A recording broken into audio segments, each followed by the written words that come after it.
काही वृत्तपत्रातून आणि वृत्तवाहिन्यांमधून एक बातमी जी प्रसिद्ध झालेली आहे त्या संदर्भात मी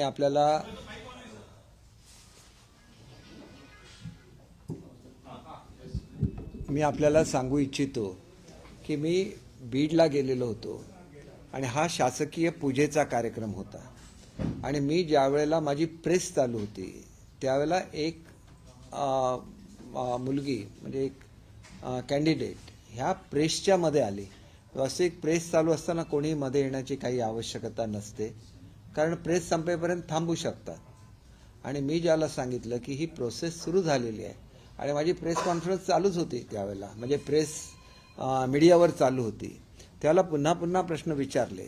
त्यावेळेला मी सांगितलेलं होतं की अशा तऱ्हेची बेशिस्त चालत नाही, कारण शेवटी शिक्षक हे आम्ही मुलांना शिस्त लावण्यासाठी त्या ठिकाणी आमची अपेक्षा आहे आणि हे सांगणं म्हणजे कोणाचा अपमान नाही आहे. आणि तरी पुन्हा पुन्हा बोलत राहिले तर त्याला एक पद्धत असते की आम्ही ज्याला मुलांचं भवितव्य घडवतोय त्याला मुलांना सुद्धा शिस्तीचं पालन सांगितलंच पाहिजे. आणि माझी विनंती आहे की प्रत्येकाने ती प्रेस बघितली पाहिजे. प्रेस बघितल्याशिवाय त्याच्यावर काही कॉमेंट्स देणं हे अतिशय चुकीचं आहे. मी कोणाचाही अपमान केलेला नाही की मी लहानात लहान माणसाचा सुद्धा कधी अपमान करत नाही, परंतु जर मुलांना जे शिक्षक शिकवणार त्यांनी शिस्त पाळायलाच लागते. हा माझा नेहमी मी सगळ्यांनाच सांगतो. कोणी जर शाळा चुकवून कोणी आंदोलन केलं तरी मी त्यांना सांगतो की कुठल्याही परिस्थितीमध्ये मुलांचं नुकसान होता कामा नये, कारण मुलं ही माझ्या डिपार्टमेंटची प्रायोरिटी आहे. मी ज्यावेळेला शिक्षण मंत्री बनलो त्यावेळेलाच मी अनाऊन्स केलेलं होतं की मी 1 वर्षाच्या आत सर्व शिक्षकांचे प्रश्न सोडवेन आणि त्याच्यानंतर माझी प्रायोरिटी ही फक्त विद्यार्थी हे राहील.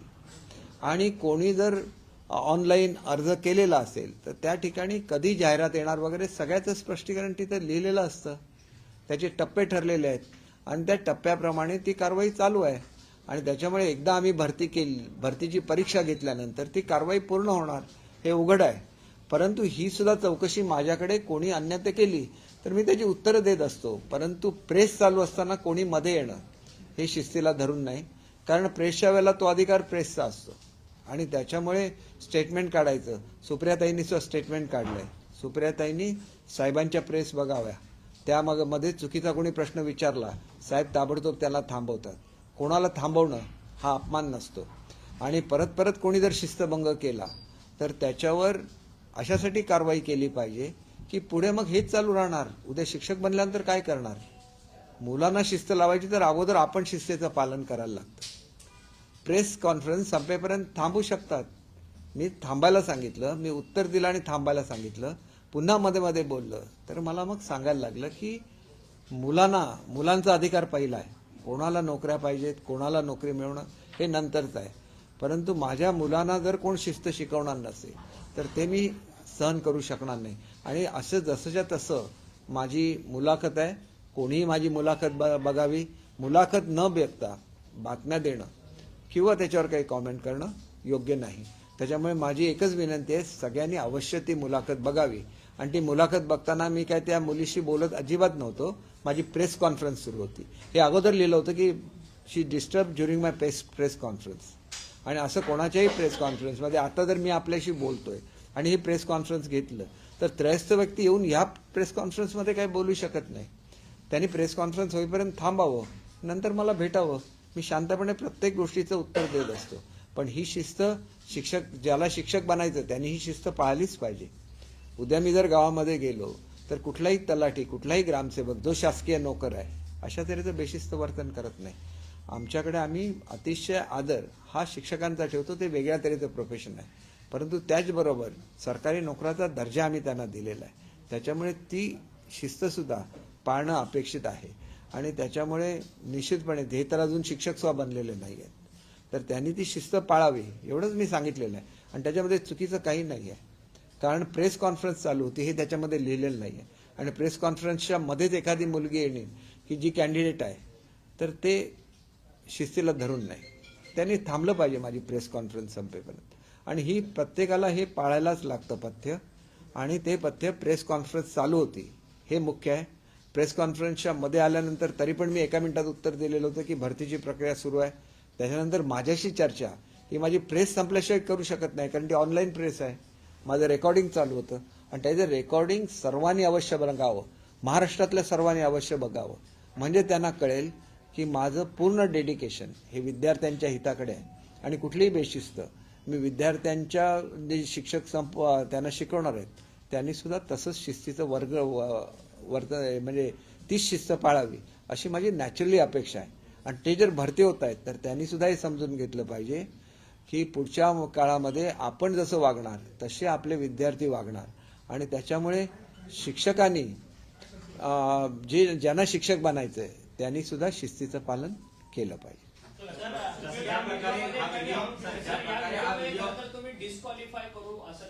डिस्क्वालिफाय 100% मी सांगतो. जे शिस्त पाळणार नाही त्यांना मी डिस्क्वालिफाय करू शकतो. शिस्त पाळायलाच लागते ना. If you want to become a government servant, तुम्हाला शिस्त पाळायला नको का? शिस्त पाळायलाच लागते. प्रेस बंदिस्त होती की ओपन होती? प्रेस माझी चालू होती. वस्तुस्थिती आहे, तुम्ही खात्री करून बघा ना. प्रेस मी जर देत असेल किंवा इव्हन टिकटॅक देत असेल तरी पण कोण मध्ये येऊ शकत नाही ना. आणि मध्ये आल्यानंतर 4-4 वेळा प्रश्न विचारू शकत नाही. जाणून बुजून मीडिया समोर येऊन स्टंटबाजी एक प्रकारे होती आहे की, आणि ज्या प्रकारे तुमचा व्हिडिओ इमिडिएटली स्प्रेड करण्यात आला, खूप व्हायरल झाला, हे बघा, राजकीय नेहमी असतं, परंतु मी माझ्या भूमिकेशी ठाम आहे. माझं अल्टिमेट गोल हे विद्यार्थ्यांचं वेलबिंग हेच माझं गोल आहे. आणि त्याच्यासाठी विद्यार्थ्यांना शिकवणाऱ्यांना प्रत्येकाने शिस्तीचं पालन केलं पाहिजे. तर विद्यार्थी शिस्त पाळणार ना. नाही तर विद्यार्थी उद्या असंच करतील, एखादा मनुष्य बोलत असताना मध्येच जातील. हे कुठेच अलाउड नसतं. आता माझी प्रेस कॉन्फरन्स चालू आहे, मध्येच कोण आलं आणि बोललं चालेल का? पत्रकार विचारू शकतात प्रश्न, हा त्यांचा अधिकार आहे. परंतु दुसरं कोणी येऊन प्रेसच्या मध्ये बोलू शकत नाही. तो शिस्तीचा भाग आहे आणि त्या शिस्तीचं पालन केलंच पाहिजे. आणि मी अनेक वेळेला सांगतो की शिक्षकांचं एखादं आंदोलन असेल तर मी त्यांना विचारतो की तुम्ही मुलांना शिकवण्याची काय व्यवस्था केली आणि तुम्ही इथं आलेला आहे. ते मला विचारावंच लागतं, कारण मुलांचं हित जपणं हे माझं पहिलं कर्तव्य आहे. आणि त्याच्यामुळे अपमान काय केला? अपमान केलाय का? मी अपशब्द बोललोय का? काही केलेलं नाही. जर तसंच बोलत राहिले तर मला ऍक्शन घ्यायला लागेल, सांगायला लागतं, कारण मी स्वमंत्री आहे, मी सरकारचा एक भाग आहे.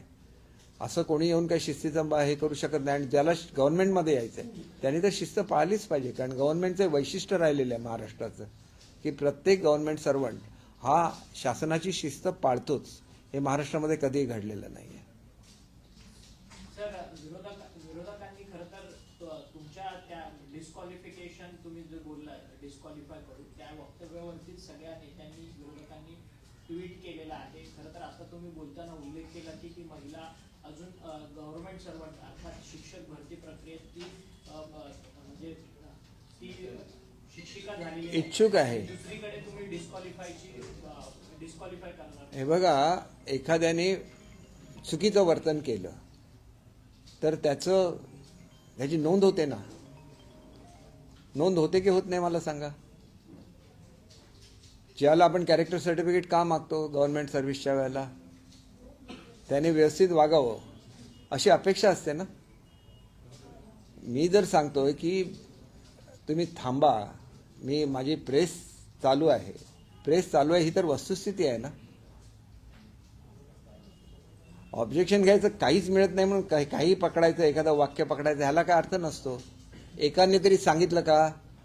स्वतः सुप्रियाताई एवढ्या शाळा चालवतात, त्यांनी बोलल्या का की शिक्षकांनी शिस्त पाळायची असते, प्रेसच्या मध्येच बोलायचं नसतं? बोलायला पाहिजे होतं ना. त्या सुद्धा चालवतात, त्या सुद्धा अध्यक्ष आहेत. ताईंच्याकडून माझी ही अपेक्षा नाही. लहानसा एखादा पॉलिटिकल अपोनंट असेल बोलला तर मी समजू शकतो. तुम्ही ज्याला तुमच्या स्कूलमधल्या शिक्षकांनी जर अशी शिस्त मोडली तर तुम्ही ते टॉलरेट करणार आहे का? शेवटी माझं स्वतः डिपार्टमेंट आहे. माझ्या डिपार्टमेंटमध्ये मी अतिशय सौजन्याने सर्वांना बोलतो, सर्वांना वागतो. ॲट द सेम टाइम त्यांनी त्यांची शिस्त पाळावी एवढी लहानशी अपेक्षा मी ठेवू शकत नाही का माझ्या डिपार्टमेंट. आणि ज्या लोकांना असं सांगितलंय त्यांना आजपर्यंत मी त्यांच्यावर काही कारवाई केलेली नाही. पण सांगताना सांगायला लागतंच ना. सांगायला पाहिजे की नाही सांगा तुम्ही, नाहीतर कशी शिस्त येणार? सर, एकंदरीत हा व्हिडिओ ज्या प्रकारे फटाफट व्हायरल झाला आणि ज्या प्रकारे व्हायरल होतो आणि विरोधक त्याचा फायदा घेत आहेत, कुठेतरी राजकीय स्टंट वाटतो का? राजकीय याच्यामध्ये राजकारण तर त्याच्यामध्ये आहेच ना. किती लोकांनी त्या मुलीला बोलवून सांगितलं की प्रेस चालू असताना आपण मध्ये बोलायचं नसतं. त्याला प्रेस संपल्यानंतर मला बोलता आलं असतं की नाही, मी तिथंच होतो. प्रेस कॉन्फरन्स माझी चालू होते, मध्येच येऊन बोलणं हे मुळात चुकीचं आहे आणि ही शिस्त प्रत्येकाने पाळलीच पाहिजे. एक राजकीय प्रश्न आहे की उद्धव ठाकरेंनी आज एकनाथ शिंदेच्या बाबतीत जे काही शब्दप्रयोग केले या सगळ्यावरती शंभूराजांचं असं म्हणणं आहे की आम्ही ते सगळे ऑडिओ आणि व्हिडिओ क्लिप्स मागवून देणार आहोत, त्यामध्ये कोणते शब्दप्रयोग आहेत का याचा आम्ही लीगल ऍडवाइस घेणार आहोत. तर याच्या आधी जो नारायण राणेंना न्याय लागला तोच येणार का उद्धव ठाकरेंना लागेल सरकारला असं दिसतं? नाही बघा, ह्याच्यावर मी याच्यावर आता कॉमेंट करू शकणार नाही, कारण मी हे संपूर्ण त्यांची क्लिप वगैरे बघितलेली नाही आहे. परंतु अपशब्द वापरणं ही मुळात महाराष्ट्राची संस्कृती नाही. तुम्ही छोटंसं असं सांगितलं की कारवाई करेन, तर त्याच्यावर एवढं मोठं राजकारण करतात. तुम्ही किती अपशब्द वापरता? मी तर अजिबात एकही अपशब्द वापरत नाही, कोणालाही नाही किंवा त्या व्हिडिओमध्ये वापरलेलं नाही. मी एवढंच विचारलं की मुलांचं हित माझी पहिली प्रायोरिटी मुलं आहेत आणि मुलांना शिस्त शिकवणं हे शिक्षकांचं काम आहे. त्याच्यामुळे अशा तऱ्हेचं वर्तन मला शिक्षकांकडून अपेक्षित नाही. आणि तरी ती मुलगी बोलत राहिली तर मी त्याला सांगितलं असंच बोलत राहिली तर मला त्याची नोंद घ्यायला लागेल ना, कोण मुलगी होती, काय बोलते, आणि मला तसं मग डिपार्टमेंटला कळवायला लागेल काय कसं वॉर्न करायचं, काय करायचं ते. सर, आज उद्धव ठाकरेंनी पत्रकार परिषद घेतली आणि या पत्रकार परिषदेमध्ये मुख्यमंत्र्यांच्या बाबतीत त्यांनी जे विधान केलंय त्या बाबतीत आता तुमचा पक्ष अधिक आक्रमक झाले, त्यांच्या वक्तव्याची तपासणी केली जाईल असं म्हटलं जाते. त्यांच्यावरती सुद्धा नारायण राणे यांच्यासारखीच कारवाई केली जाणार का सरकारकडनं? बघा, ज्या पद्धतीने त्यांनी कारवाई केली ती कारवाई करण्यासारखं आमचं सरकार नाही आहे. त्यांनी अगदी त्यांना जेवत असताना तिथून उठून अटक केलेली आहे, ही आमची मुळात संस्कृती नाही. आणि त्यांना चोख उत्तर देण्याएवढं आम्ही सक्षम आहोत. मी खरं तर दौऱ्यावर होतो, बीडवरून मी सिंधुदुर्गामध्ये गेलो, सिंधुदुर्गमधून आज मुंबईत आलेलो आहे. खरं तर आता पुन्हा जाणार होतो, परंतु ही प्रेस, मला काही आमच्याच प्रेसमधल्या मित्रांनी सांगितलं की चुकीचा गैरसमज तुमच्याबद्दल पसरवला जातो. त्याच्यामुळे मी तातडीने प्रेस घेतली की माझी व्हिडिओ क्लिप बघा, त्याच्यामध्ये अपमानास्पद काही असेल तर मला कोणीही सांगू शकतं. त्याच्यामुळे हे मी एकदम क्लिअरली सांगितलं, म्हणून मी आजची प्रेस घेतली.